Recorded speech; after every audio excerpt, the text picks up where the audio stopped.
Hello, George H.W. Bush here, and I would like to discuss my journey through the novel Founding Brothers by Joseph J. Ellis. As the 43rd president, I feel as if it is beneficial to both me and the wonderful people of this nation to understand the basis of our country and the history behind it. The novel begins with a section titled The Duel. This takes the reader through the battle between Alexander Hamilton and Aaron Burr, which is one of the most famous duels in American history. Fueled by personal and political issues, the battle resulted in the death of Hamilton. Although there was plenty of controversy over the events that day, the bottom line is that a life was lost over petty disputes. In addition, Burr's political career was basically over. The impulsive and childish decisions of the event show me personally why reasoning is such a huge part of running this country. If people would go around doing such things today, the results could be horrendous. However, sometimes we see this behavior within our government, which is where I'd like to put emphasis on for my colleagues. Irrational behavior is detrimental.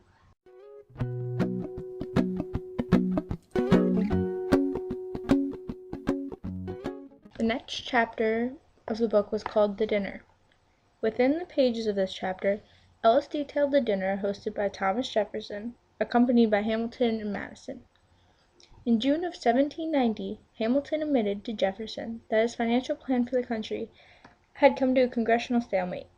We learn that this is due to the Southern opposition to the idea of assumption of state debt by the federal government. This was obviously led by James Madison. However, Hamilton was frantic and insisted that the nation would collapse without his financial plan. Eventually, the men put aside their differences and came to a compromise. This compromise gave both parties a seemingly appropriate part of the deal, Hamilton with a slightly modified version of his economic plan, and Madison with a relocation of the capital to Virginia.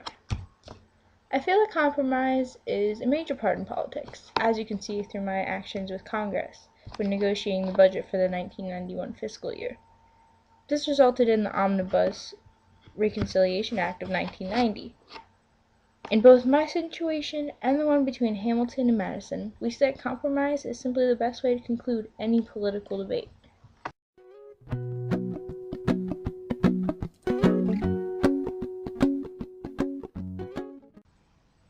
The next chapter is called The Silence. In this, Ellis details how difficult the issue of slavery was from the beginning of our country's existence.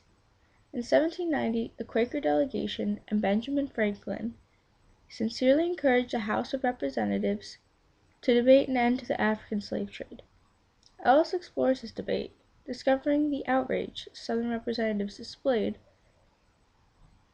They demanded the issue be dropped, while Northern representatives attempted to introduce the issue without discussing emancipation. The inability to come to any compromise only shows how pointed and difficult the issue truly was. From this chapter, however, I realized that although compromise is important, sometimes dropping an issue, at least for a little while, can be better for the country and for the government. Overall, I'm overly impressed by the manner in which both sides conducted themselves. For trying to make such huge changes to some people's lives in a quick flick of the wrist can be immensely detrimental. Social change needs to happen gradually. Ellis details this perfectly.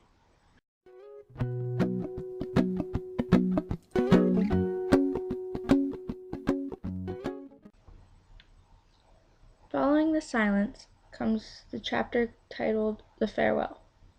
Throughout this part of the novel, Ellis discusses George Washington's retirement from the presidency. This is suggested to not be a sign of weakness, but a sign of strength, willpower, and leadership. For years to come, Washington set this precedent for a two-term presidency. Of course, Washington must have known how influential the country he was, for he made the decision to keep the country strong by not allowing monarchy to sneak its way back into our government. Ellis also considers how his failing health fed the decision, along with the unappreciated amount of press attention he was receiving. If only he knew the struggles with the press nowadays.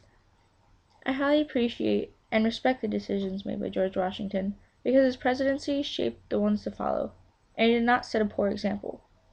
I wish that I, George H.W. Bush, have proven to be half the man he was, and just as amazing as a leader too.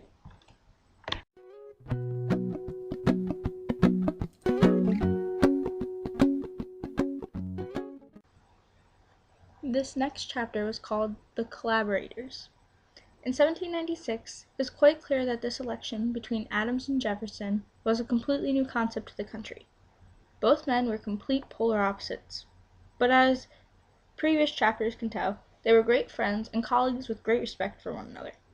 When Washington was first chosen as president, Adams felt the title, the most insignificant office in man's creation, the vice presidency, which he was quoted as saying in the first place. As the differences between Republicans and Federalists expanded, the relationship between the two gentlemen followed. The friendship between Adams and Jefferson was strained throughout the term as a VP, with many controversial debates in the Senate over choices made by Adams. During this time, there was a possible conflict with the currently unstable France, and eventually, this became the dividing point for the two men. Even as Adams' eventual vice president, Jefferson decided to split from him and implement the Republican Party with Madison as his collaborator. Together, they launched a series of anti-Adams propaganda. This all but extinguished the Federalist Party. By the 1800 election, Jefferson's new party had established a name for itself in politics, which then allowed him to clinch the presidency. But before Adams left office, he signed a treaty with France that would end hostilities. He could leave his post knowing he put the country on a good course. As my presidency was ending, I sent troops to land in Somalia to ensure the distribution of food and medical aid and supplies to suffering Somalis. I hope that my presidency also put the country on a good course as I left.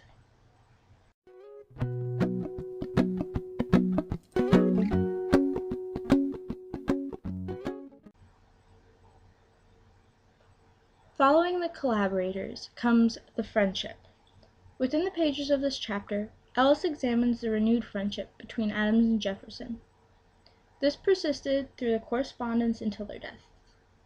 After Jefferson won the presidency, neither man wrote to each other for a while, and after time passed, they resumed a correspondence in which they discussed their competing views of the Revolutionary period, current events, and the country's future. Ellis detailed their exchange, which noted that both former presidents were writing to one another and to posterity. Their long friendship ended on July 4th, 1826. This marked the nation's 50th Independence Day and the day on which they both died. I feel that this remarkable show of character, the one needed to put differences aside and act like gentlemen, is notably respectable and should be carried out by politicians to this day. Overall, our job is to ensure the freedom, rights, and equality amongst our people. I feel that these men showed this, and I hope that I have too. Thank you.